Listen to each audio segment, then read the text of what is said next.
porque tem tudo a ver com isso. Esteja atento à voz de Deus e saiba agir com prudência, conforme as circunstâncias. Você pode ler comigo? 1, 2, 3. Esteja atento.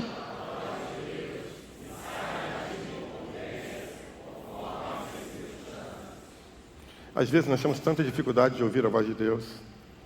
Às vezes a gente está numa linha, num caminho, situações inesperadas surgem. Às vezes a gente fica perdido sem saber o que fazer. O tempo hoje é um, amanhã é outro. Há 1 hora atrás aconteceu o que tinha que acontecer, a gente não tem como mudar.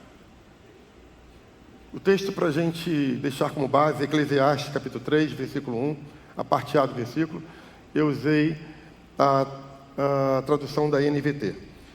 Há um momento certo para tudo. Você pode ler? 1, 2, 3. Tudo na vida existe um momento certo. Momento de nascer, de crescer, de você ser adolescente, de você ser adulto. Tudo tem seu tempo.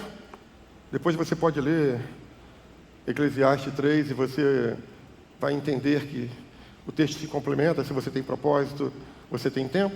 Mas eu quero ficar como texto base a primeira parte do versículo, porque para um momento certo para todas as coisas. Quando você fala sobre isso, você se refere a tempo. Mas a nossa situação, a nossa conexão com o tempo, ela é muito relativa. A nossa conexão com o tempo, ela é muito relativa. Por quê? Depende das circunstâncias. Se você está bem, se as coisas estão bem, geralmente a gente acha que o tempo está passando muito rápido, não é verdade? Você já saiu de férias para um lugar muito agradável e ficou 30 dias e parece que foi 30 minutos? Quantas pessoas já foram para a Disney aqui, foram para os Estados Unidos, lá ficaram na terra do Mickey Mouse e aproveitaram e tiveram 15 dias de férias, mas parece que foi apenas 30 minutos ou 1 hora.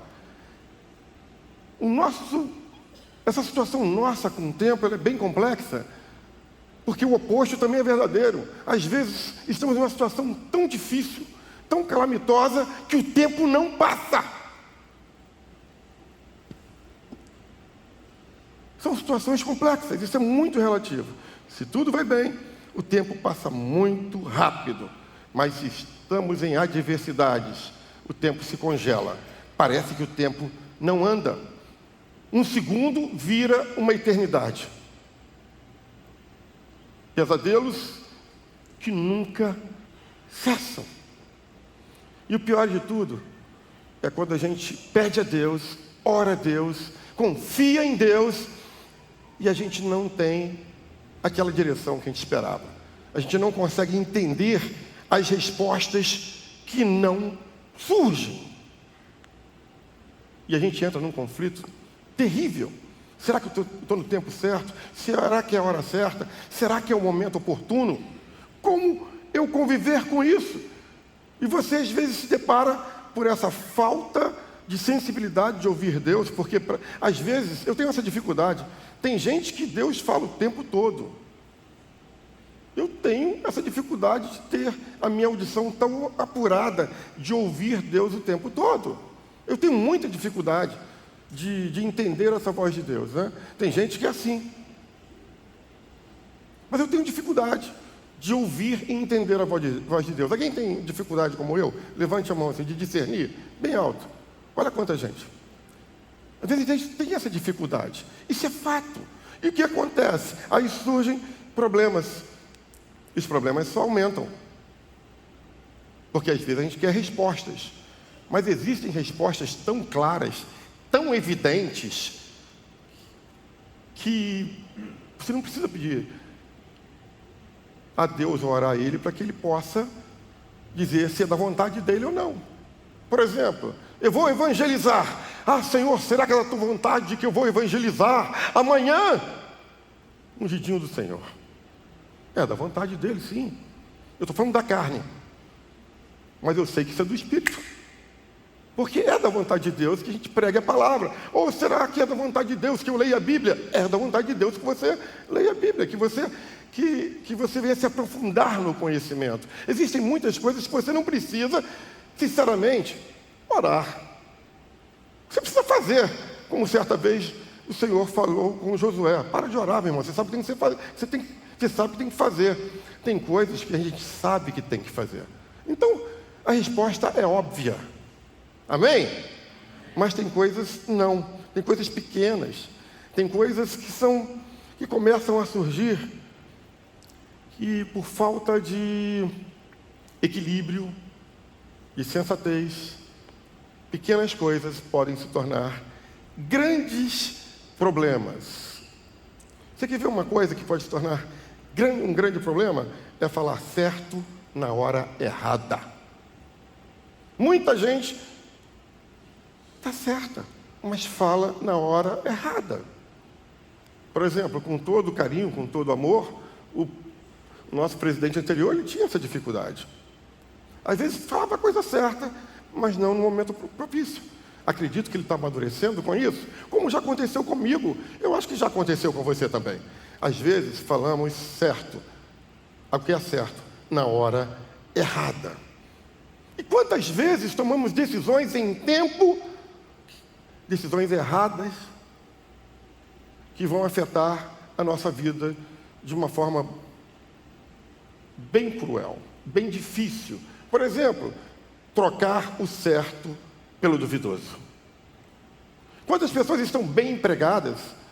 Quantas pessoas estão numa empresa trabalhando e surgem determinadas situações que não existe um contrato, alguma coisa que vai dar continuidade àquilo que essa pessoa está fazendo e acaba trocando o certo pelo duvidoso. Cuidado com isso. Se você tiver certeza que Deus falou com você, aí você mergulha. Porque se Deus falou, Ele é fiel para cumprir. Amém? Agora tem um condicional. Se Deus fazer. Se Deus fazer você entender isso. Se Ele fizer você caminhar nessa direção. Aí não tem problema. Mas se não fizer, não troque o certo pelo duvidoso. Amém? Uma certa vez eu trabalhei numa empresa chamada GSK, GlaxoSmithKline. Era uma multinacional, é uma multinacional farmacêutica. E eu tinha sido convidado para trabalhar numa empresa para vender livros. Mas eu não sabia vender livros. E uma pessoa falou assim comigo: vai que você vai se dar bem. Vai que você vai conseguir, porque se você na Glaxo consegue, lá você vai conseguir. Mas na GSK eu tinha o certo. Aí eu falei com ele: não vou para outro não. Resolvi não ir. Depois eu descobri que a pessoa que estava falando para eu ir queria tomar o meu lugar. Então esses tempos, hora em hora, surgem. Quer ver uma coisa que está muito constante? Mudar de país. Vou para Portugal, vou para os Estados Unidos, eu vou para... Só não vá para o Afeganistão, que não tem nada para te oferecer. Mas tem muito lugar bom para você ir. Estados Unidos, Europa... Mudar de país, por exemplo. Mudar de estado, por exemplo. Antes de você fazer isso, ungidinho do Senhor, faça uma análise de riscos. Quais são os riscos que estão por trás? Antes de você tomar qualquer atitude, analise tudo que possa ser um fator que possa complicar as situações. Enfim, saber agir conforme as circunstâncias que se apresentem é sempre um desafio. E diante disso, eu gostaria que você acompanhasse a leitura de 1 Reis, capítulo 17, versículo 1, que é um exemplo disso.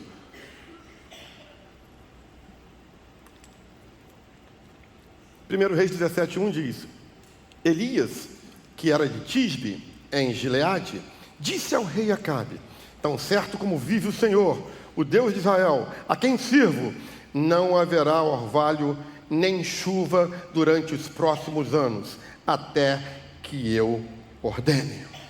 Talvez você deve estar pensando assim: mas peraí, o que tem esse texto relacionado ao que o pastor Seba está falando? Ele tem tudo. Ele tem tudo a ver com esse texto. Na época em que Acabe era rei de Israel, se não me engano, o 6º ou 7º rei, A situação de Israel era sombria. A situação era caótica, porque a idolatria adentrara Israel. Israel perdera a identidade, a referência da presença de Deus com o povo israelita já não era a mesma. Porque Acabe, ele traz influências em sincretismo de outras religiões para mudar, alterar aquilo que Israel aprendera e seguira no seu início. E se isso não bastasse, ele tinha uma mulher cujo nome era Jezabel. E a maioria de vocês sabe muito bem quem foi Jezabel. Essa mulher, ela simplesmente vai fazer oposição à adoração ao Senhor. Então ela vai criar um modelo de adoração paganista. E Deus começa a se colocar em segundo plano. Mas há um tempo que Deus dá um basta. Há um tempo que Deus dá um basta. E Deus simplesmente resolve dar o fim. Ele resolve acabar com essa história desse reinado corrompido. Então o Elias, esse profeta, ele vai protagonizar, quase que não sai, uma das maiores profecias da história bíblica.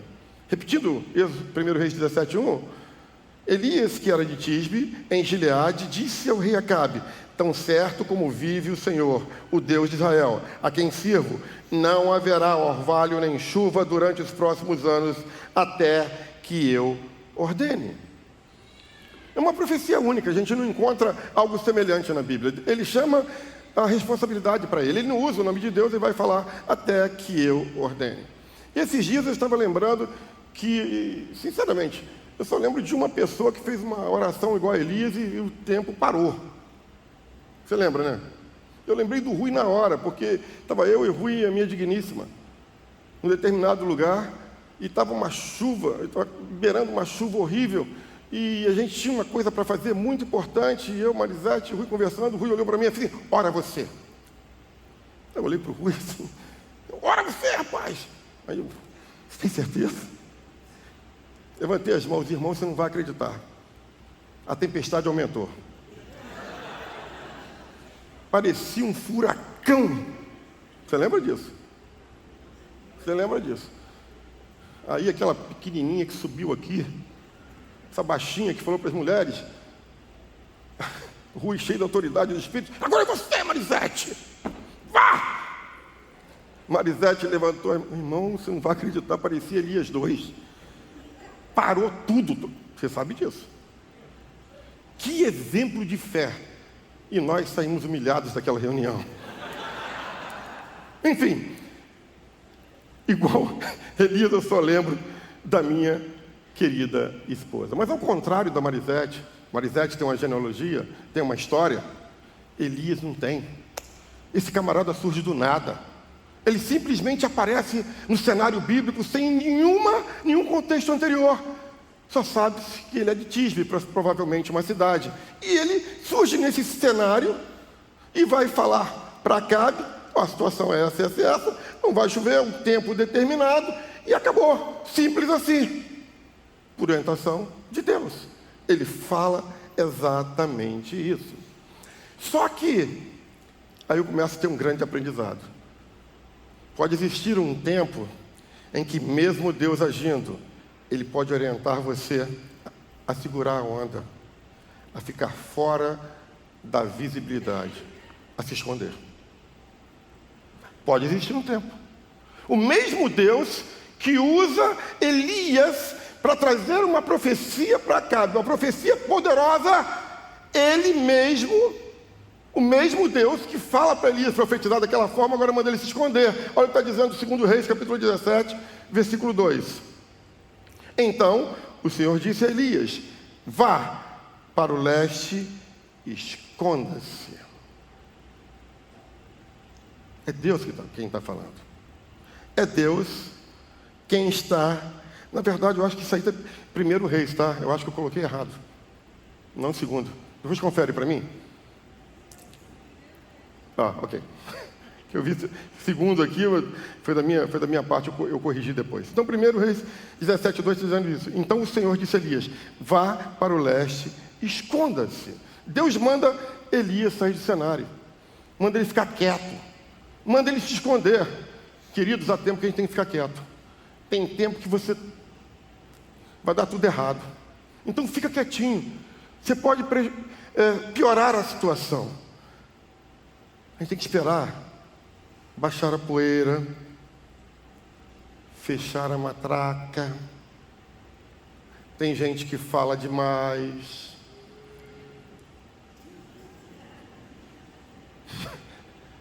Tem gente que fala demais, conta o que não é para contar, revela sonhos, revela projetos. Existem ladrões de sonhos, ladrões de projetos. Se Deus falou com você e se de repente Ele tirar desse momento de visibilidade, tenha certeza que Ele está cuidando de você.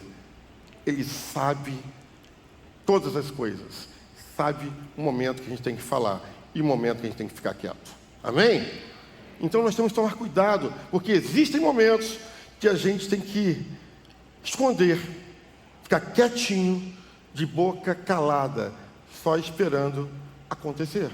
É exatamente isso que Elias tem como direção. Segundo ponto, também pode existir um tempo que além de sair do cenário e nos esconder, temos até que fugir. Estranho isso, não? Primeiro, você tem Deus falando. De repente, você tem Deus dizendo: faça, vai e profetiza. A orientação é essa, ele foi e profetizou. Mas agora, ele está se escondendo. Mas existe um outro lado de uma viagem missionária feita por dois apóstolos, Paulo e Barnabé. E eles são direcionados à fuga. Eles mesmos olham para dentro de si e falam: pô, espera aí, não é o momento de bater de frente, é o momento de buscar uma outra alternativa e fugir. Olha o que diz Atos 14:4. O povo da cidade ficou dividido. Alguns estavam a favor dos judeus, outros a favor dos apóstolos. Formou-se uma conspiração de gentios e judeus juntamente com seus líderes para maltratá-los e apedrejá-los. Quando os apóstolos souberam disso, fugiram para a região da Licaônia, para as cidades de Listra e Derbe e seus arredores. Existe uma hora de enfrentar, sim. Houve uma hora que Davi enfrentou Golias. Mas existe um momento que a gente tem que fugir. Aqui a situação de Paulo e Barnabé é uma situação dramática. Eles não esperam a decisão de Deus. Eles simplesmente não oram, não existe tempo de oração. Eles simplesmente seguem e falam: vamos fugir, está pegando. Tem coisas que você tem que tomar atitude sem saber se Deus está aprovando ou não. Você vai ter que fazer. E você tem que usar uma atitude sensata. Amém? Amém ou não amém? Então balança a pessoa que está do seu lado e fala assim: existem situações na vida que você precisa decidir. Amém, Anselmo? Deus é bom. O que acontece? Se você esperar, talvez o bicho vai pegar. Você imagina o povo atrás de Paulo e Barnabé, apedrejando, chicoteando, a ponto de matá-los, ou, vamos dizer, apedrejando, maltratá-los, e eles vão dizer: vamos orar aqui, Senhor, em nome de Jesus, estamos no topo. E o pessoal está chegando, a pedra está indo para cima deles, paulada para um lado, pelo amor de Deus, meu irmão. Tem coisas que é óbvia, tem coisas que você não precisa de enfrentamento. Para que você vai comprar briga sem necessidade? Tem gente que adora uma briga, tem gente que adora uma discussão. Tem ou não tem? É claro que não é para ninguém que estou falando aqui. Você é uma pessoa calma, tranquila. Mas tem gente que adora isso, rapaz. Tudo é o time, vai falar sobre time de futebol. É o Flamengo, é o Vasco, meu Deus do céu, arruma um problema desnecessário. Um dia desse eu vi um torcedor, uma foto que mandaram para mim de um torcedor de um determinado time, matou o outro time por causa do time de futebol. Que absurdo! Que demoníaco! Fuja de determinadas áreas de conflito quando não tem necessidade. Se não tem necessidade de conflito, para que você vai arrumar conflito? Amém ou não amém? Então entenda isso, fuja disso. Terceiro lugar, talvez vai ter um tempo que além de ficar fora, deixa eu falar o seguinte, eu não ia contar isso não, mas vou contar para vocês. Vou voltar ao segundo ponto, tem hora de fugir. Eu tenho muitas experiências, a Marisete fala que eu tenho muitas experiências. Eu estava falando sobre isso aqui, lembrei na hora. Eu era adolescente, meus 14 anos mais ou menos, e eu trabalhava numa farmácia. E eu estava aprendendo a aplicar injeção. Alguém sabe aplicar injeção aqui? Levanta a mão. Ei, coisa boa, vocês sabem, né? E como é que a gente começa a aprender a aplicar injeção? Você lembra? Hã? Na minha época era com laranja. Então eu pegava laranja, estava aplicando injeção, e eu estava sozinho na farmácia lá em Glória Teles. Estou sozinho lá cuidando da farmácia, o dono da farmácia deixou comigo. Meu irmão, me entra um cara. E eu era magrinho, raquítico, cabeludão. E ele vira para mim e falou assim, quando ele bateu assim, pois não, eu quero tomar uma Deca. Eu falei, o quê? É isso que você ouviu. Você não sabe? Aí, bom, peguei lá, tinha um déficit lá, e, mais ou menos, eu sei. Você vai aplicar. Eu vou aplicar essa injeção. Aí ele falou assim comigo, sim, por quê? Não é nada. O cara parecia Golias, e eu Davi, mas eu não tinha fé de Davi naquela época. E não tinha uma pedra para jogar. E ele vira para mim, cara, aplica aí, rapaz! Eu falei, meu irmão, nunca apliquei aplicação na minha vida. Sempre tem a primeira vez. Lá vou eu. Sentei o camarada, passei lá o álcool, sei lá o quê.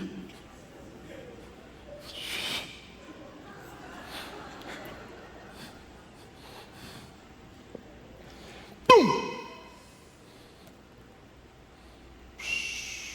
Daí a pouco o gigante caiu. Falei, matei o cara! Tirei o time, fugi!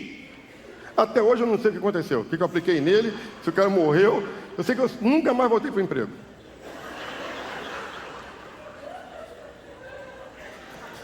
É sério. E não estou aumentando para causar impacto. Não estou.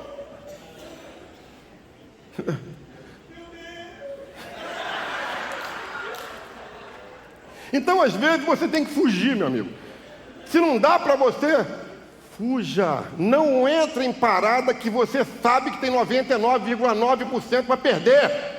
Seja inteligente, a não ser que Deus esteja no negócio e deu 100% de garantia. Aí você entra, mas se não deu ungido, não entra nessa parada. Então agora vamos para o terceiro ponto. Talvez haja um tempo que além de ficar fora da visibilidade, além de se esconder, além de fugir, talvez você precise fingir de morto. Ah, que isso? Que isso? Isso está na Bíblia? Tá. Quando está pegando a situação, queridinho, a situação está complexa, quer dizer, você já se escondeu, você apanhou de um lado, apanhou do outro, estão querendo te maltratar, apedrejar, fugiu, fez tudo isso, está difícil, finge morto. Eu queria alguém para representar um morto aqui, será que alguém poderia? Eu queria alguém para representar.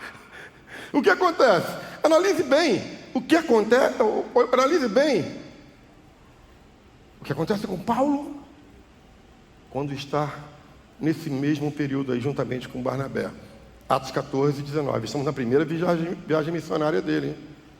Alguns judeus que tinham vindo das cidades de Antioquia e de Icônio conseguiram o apoio da multidão. Apedrejaram Paulo. Imagina, as pedras sendo jogadas. Paulo está sendo apedrejado. E o arrastaram para fora da cidade. Apedrejaram Paulo e arrastam ele para fora da cidade. Olha o que acontece. Porque pensavam que ele tinha morrido. Mas Paulo, apóstolo do Senhor, mas mentiu. Ele mentiu, fingiu que estava morto. Fingiu, sim. Apóstolo do Senhor, ele fingiu que estava morto. Se Paulo, que é Paulo, fingiu, quem é você para não fingir? Quando a situação complicar para você, está pegando geral, se faz de morto, querido. Fica na tua. Eu pedi até o pastor Anselmo para servir aqui de exemplo, porque eu fiquei imaginando, rapaz, as pessoas que apedrejaram Paulo. Concorda comigo? Ele foi apedrejado. Aí o que acontece? O texto é muito claro, e diz que ele pensavam que ele tinha morrido. Simplesmente pensavam. Mas olha o versículo 20, a parte A. Mas quando os discípulos se ajuntaram em volta de Paulo, ele se levantou. Estou vivo! A situação está complexa, ele é apedrejado, as pessoas observam, vou voltar ao versículo anterior. O versículo anterior diz que, na parte lá no finalzinho, arrastaram ele para fora da cidade. A gente não sabe quanto tempo ele foi arrastado. Mas foi arrastado um bom período, meu. Pegaram ele, arrastaram ele. E quem arrastou? É quem apedrejou. Quem apedrejou é quem arrastou. Talvez tem muita gente apedrejando você. E você está reagindo. Talvez você tenha que se fingir de morto, de bobo. Amém? Amém? Talvez você não tenha que reagir nada. Ficar quieto. Deixa fingir de morto. Vão te levar. Olha que interessante. Mas quando os discípulos se ajuntaram, por que os discípulos? Porque eram os outros povos da cidade. Os porquês acabam comigo. Porque somente quando os discípulos chegaram, eles levantaram. Os discípulos eram amigos de Paulo. Quando Paulo está lá, caído, com o olhinho fechado, alguém chega.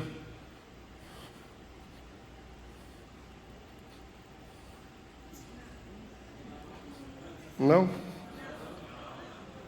Bateria, teclado, nada? Ok.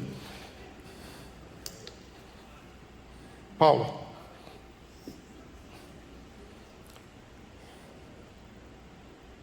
Está morto.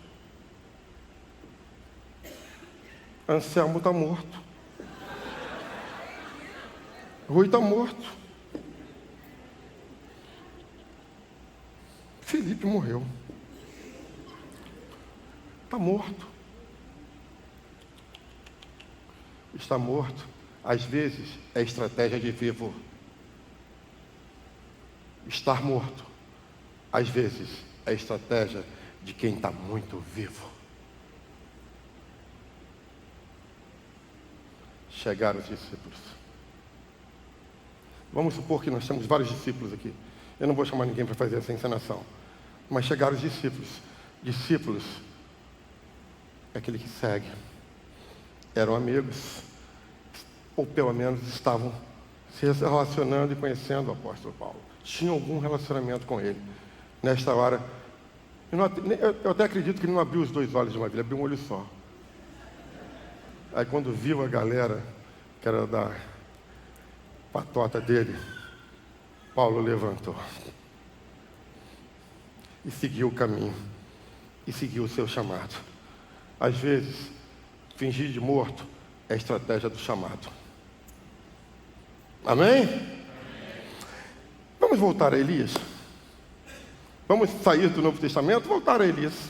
O que acontece agora? Você vai ter tempo que você vai ser usado poderosamente por Deus, amém? Então, como o pastor Anselmo gosta muito disso, você vai balançar 2, 3 pessoas e falar com essa pessoa aí. Haverá um tempo que Deus vai te usar poderosamente.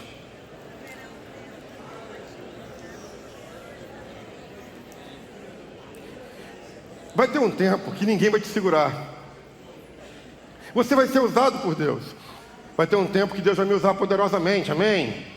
Eu estou olhando para pessoas que haverá um tempo que Deus vai te usar poderosamente, amém? Você vai ser canal de bênção para muita gente, ou então já é, amém? Você recebe essa palavra? Eu recebo essa palavra, em nome de Jesus. Eu declaro em nome de Jesus, que o Senhor vai me usar poderosamente, amém? Se escondendo, até mesmo fingindo, parecendo estar morto, mas é você que Deus quer usar. Amém? Então dê um glória a Deus por isso. Aí sim, você aplaude o Senhor aqui em cima. Então você vai ter um tempo que Deus vai te usar e ninguém vai te segurar. Isso acontece com Elias. Elias, uma certa vez, em 1 Reis, capítulo 18, versículo 37, ele está com 450 profetas de Baal e 400 de Azerá. Aí ele vai clamar ao Senhor, porque havia um embate. Eram deuses do paganismo, representado por Baal, e o Deus de Elias. Elias, então, vai reunir aquela galera toda e vai fazer um grande movimento, onde o Deus que respondesse através do fogo seria o verdadeiro Deus. E os deuses que, representados por Baal, onde haviam 850 profetas, jogaram água lá no altar, fizeram tudo, mas o Deus deles não respondeu por fogo. Responde-me, Senhor, responde-me, para que este povo saiba que Tu, ó Senhor, és Deus, e que fazes o coração deles voltar para Ti. Eram 850 contra 1. Eu lembrei do meu passado, que eu falava, um com Deus é maioria sempre. Você está sozinho, mas está com Deus, você é maioria. Esse camarada Elias, ele está com Deus. E ele é maioria. Então, tudo aquilo acontece e os deuses representados por Baal não respondem com fogo. Mas quando Elias ora, esse personagem, esse profeta, versículo 38, a parte A, no mesmo instante, o fogo do Senhor desceu do céu. Que coisa linda. Que coisa linda. Deus trabalhando dessa forma. Você pode dizer amém? Você pode dizer glória a Deus? E o que acontece no versículo 46? O poder do Senhor veio sobre Elias. Quando a chuva desce, quando ele vai correr à frente da carruagem de Acabe. O poder de Deus veio sobre Elias. E em nome de Jesus, o poder de Deus virá sobre nós. Amém? Depois da glória a Deus. Depois da aleluia. Quarto lugar. Pode haver tempos que, por mais que sejamos usados poderosamente por Deus, a gente vai se sentir só. Não tem como fugir disso. A gente sempre prega isso aqui. O Rui traz mensagem nesse sentido, eu trago mensagem nesse sentido. E às vezes a gente se sente só porque a gente vai ser abandonado. Abandonado pela família, abandonado por amigos, abandonado abandonados por várias pessoas. Várias pessoas. Sem contar aqueles que querem chamar a atenção. Sem contar isso. E às vezes essas pessoas nos abandonam ao ponto da gente pensar que só nós ficamos. Que só nós, aqui para mim, amém? Toda a honra e toda a glória do Senhor, amém? Então o que acontece? Às vezes a pessoa pensa dessa forma, e que só ele sobrou. 1 Reis 19:10 diz, eu sou o único que sobrou. Às vezes a gente se sente sozinho, a gente está remando contra a maré, parece que tudo está complicado. A gente se sente só, abandonado. Mas eu quero dizer uma coisa para você. Jesus te traz aqui essa noite e tem feito você vir aqui várias vezes ouvir essa palavra dizendo para você, você não está só. Você pode dizer amém? Ainda que você tenha todos os problemas e pense que seu pai te desamparou, sua mãe te desamparou, seu pastor te desamparou, sua igreja te desamparou, eu quero dizer, Jesus jamais vai desamparar você. E ainda que você não esteja ouvindo a voz de Deus como você pensa que deveria ouvir, Ele está no controle de todas as coisas.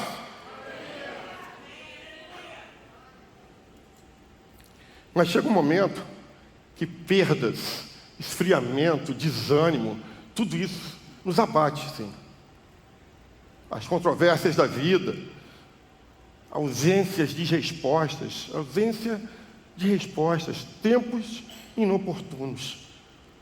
Chega uma hora que dá vontade de chutar o balde. E você pensa até na morte. Ele pensou dessa forma. 1 Reis 19:4, já tive o bastante, Senhor. Tira a minha vida. Eu já pensei. E já orei para que Deus tirasse a minha vida. Você acredita nisso? Já pensei em cometer suicídio e tive o outro lado. Alguém já teve esse pensamento? Levante a mão para eu ver, bem alto, assim, não tem vergonha não. Se eu pedisse para você se colocar de pé, como eu estou em pé, você poderia se colocar de pé?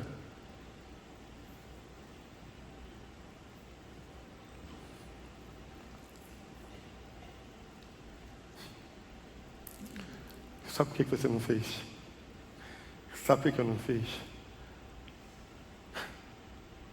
Por uma questão muito simples.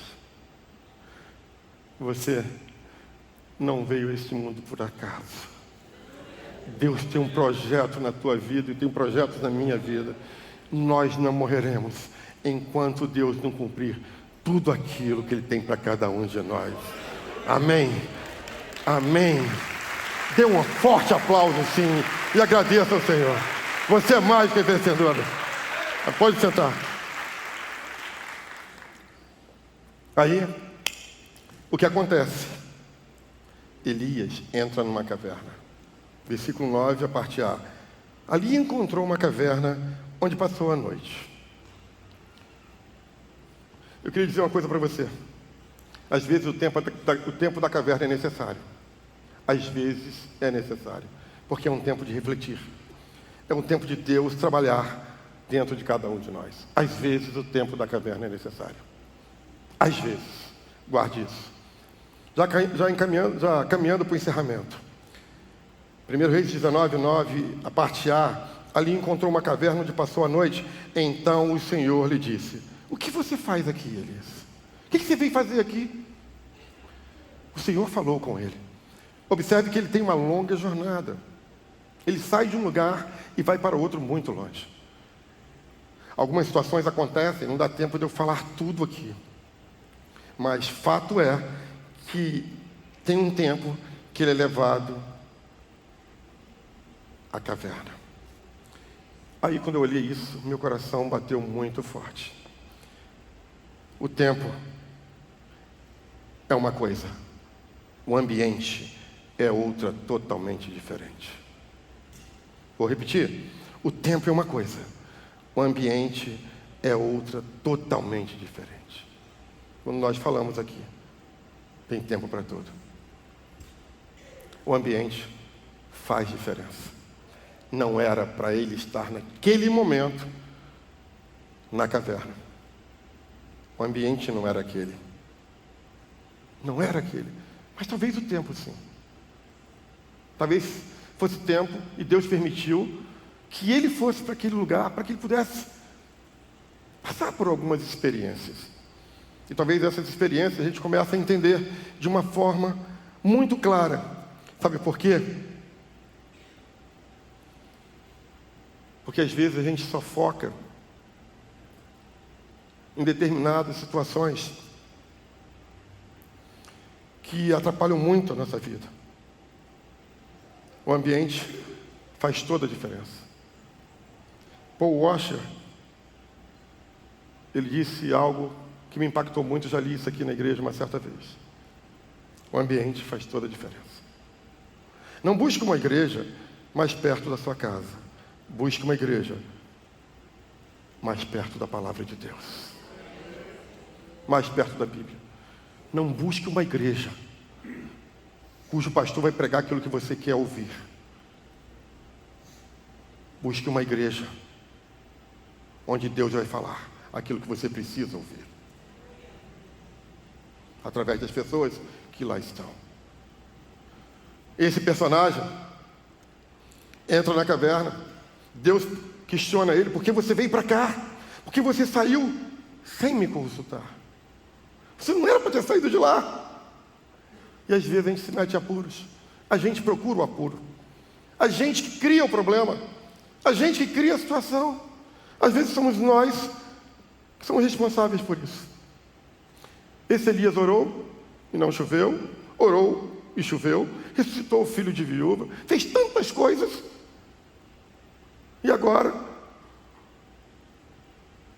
ele está preso a uma determinada situação. Sabe, querido, eu queria dizer uma coisa para vocês. Nem mesmo a maior de todas as vitórias nos garante uma vida de vitórias. Talvez, isso me venha à mente, a nossa maior vitória pode ser o prenúncio da nossa maior derrota. Guarde isso. Talvez a nossa maior vitória pode ser o prenúncio da nossa maior derrota. Quando eu preparava essa mensagem, me veio à mente, por gostar de futebol, o time da Chapecoense. Se não me engano, o ano foi 2016, novembro de 2016. O time da Chapecoense ganhou a semifinal da Copa Sul-Americana e pegou um voo para disputar a final na Colômbia. Se não me engano, Medellín. A maior vitória do time da Chapecoense foi o prenúncio da maior derrota. O avião caiu e vocês sabem o que aconteceu.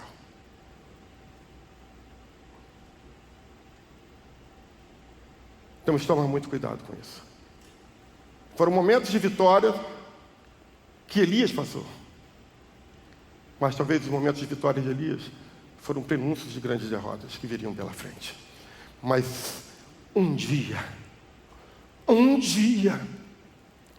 Deus vai aparecer de uma forma sobrenatural para todos aqueles que têm um chamado especial. E você tem esse chamado especial. Amém? E você precisa entender muito isso, porque a gente pode ceder diante de nossas fraquezas. Podemos fazer isso. Podemos falhar diante de nossas fraquezas. Mas a gente não precisa se envergonhar. Você não precisa se envergonhar. Você que se levantou, você não tem do que se envergonhar. Foi algo que aconteceu com você, que Deus me trouxe aqui para dizer para você: olha, passou, olha onde você está, e eu estou falando com você que existe um novo caminho, uma nova estrada. Amém? Ele está na caverna, Deus o questiona, ele falhou, Elias falhou, não era para estar ali. Não era aquele ambiente. Mas ali ele estava. Aí vem o final. Versículo 11. O Senhor lhe disse: saia e fique no monte na presença do Senhor, pois o Senhor vai passar. Levante as suas mãos assim, para um lado e para o outro, e fala assim: o Senhor vai passar. O Senhor vai passar na sua vida. O Senhor vai passar na sua família. O Senhor vai passar nessa igreja. O Senhor vai passar na freguesia. O Senhor vai passar. Levante a mão assim, coloque sobre sua cabeça: o Senhor vai passar. O Senhor vai passar. Profetiza isso: o Senhor vai passar. Aleluia. Saia e fique no monte. Está na hora de sair da caverna, cara. Elias, não era para você estar aí, mas já que está, saia. Saia. Saia. Sai. Fica aqui. Saia e fica no monte. Na presença do Senhor. Na presença do Senhor. Diga comigo, na presença do Senhor. Eu não sei qual monte que você vai estar. Eu não sei. Que monte é esse? Mas eu sei que independente deste monte, desse amaranhado, deste lugar, desse ambiente, eu sei que esse lugar é o lugar da presença do Senhor. Esse lugar é o lugar da presença do Senhor. Você está no lugar onde há a presença do Senhor. Neste lugar é a habitação do Senhor. Aqui embaixo, essas crianças estão recebendo ministração porque a presença do Senhor está lá. Aleluia. O Senhor vai passar. O Senhor vai passar. Então veio um vento fortíssimo que separou os montes, esmigalhou as rochas diante do Senhor, mas o Senhor não estava no vento. Depois do vento houve um terremoto, mas o Senhor não estava no terremoto. E depois do terremoto um fogo, porém também o Senhor não estava no fogo. Caraca, querido, em nome de Jesus, toma cuidado. Existem muitos espetáculos e Deus nem sempre se apresenta nos maiores espetáculos. Cuidado com isso. Nem sempre Deus está por trás dos maiores espetáculos. Um vento fortíssimo é a primeira coisa que surge. Imagina você, imagine eu. Nós, diante de determinada situação, surge um vento e o vento é muito forte. Automaticamente a gente poderia se remeter a Atos 2. O vento, como o som de um vento impetuoso, adentrou o cenáculo, adentrou aquele lugar e todos ficaram cheios do Espírito Santo. Houve um momento que foi o vento, mas agora não é o vento.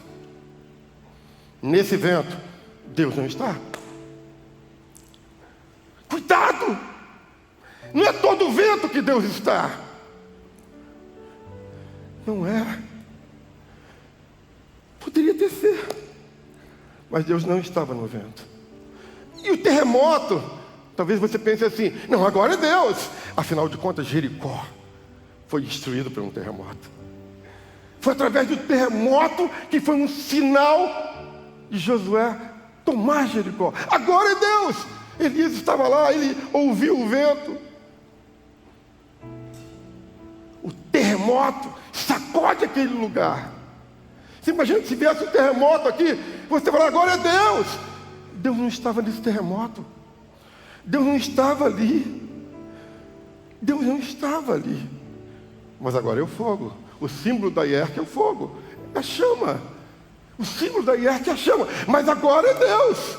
Agora é Deus que está aqui. Agora Deus veio. Afinal de contas, Deus se manifesta através do fogo. Foi na sarça que Deus se manifestou através do fogo. Se você olhar, o fogo tem tudo a ver com Deus. Deus não estava nesse fogo.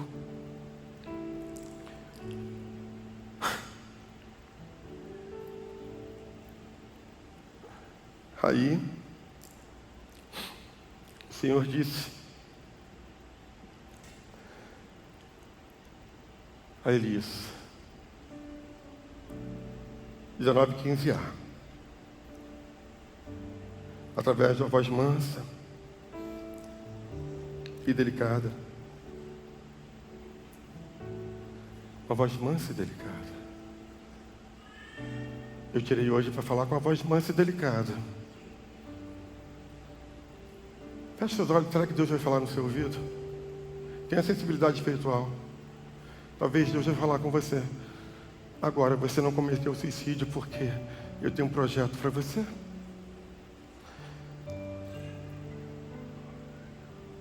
Nem sempre Deus se revela no barulho,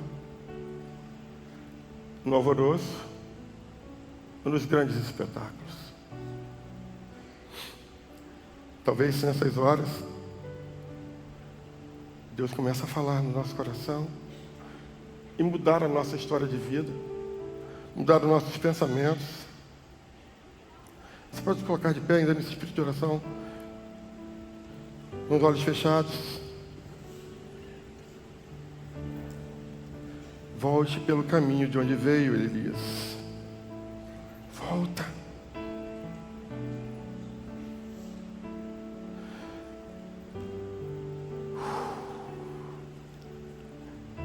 Só há uma saída da caverna. Só há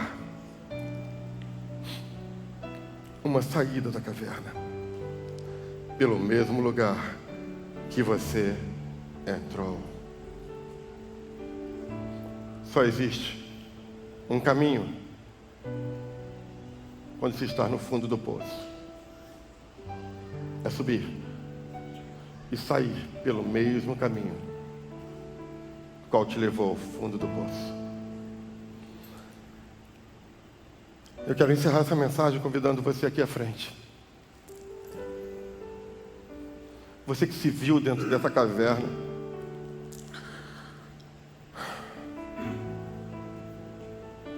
Amém. Sai do seu lugar, vem aqui.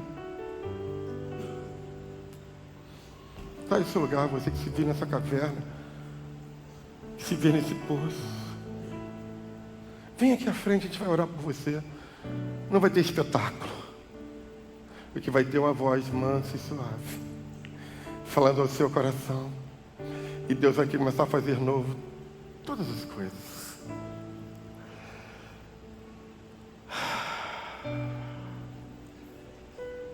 Alguém vai te abraçar. Alguém vai orar com você. Sinta esse abraço. Pode sair do seu lugar. Talvez você viu o fundo do poço. Você viu a caverna. E eu quero dizer para você o que você está fazendo aí dentro. Sai desse lugar. Foi aí que você entrou. É por esse mesmo lugar que você entrou que você vai sair. Tem pessoas que vão orar por você enquanto o Ministério de Louvor vai estar adorando. A igreja vai estar adorando também. E se você teve um pensamento de suicida, um pensamento de morte, se os pesadelos da vida vêm sobre você, eu quero dizer que existe uma janela de oportunidade. Essa janela de oportunidade significa a presença de Deus. Sai do seu lugar enquanto o louvor está sendo cantado. Venha orar conosco.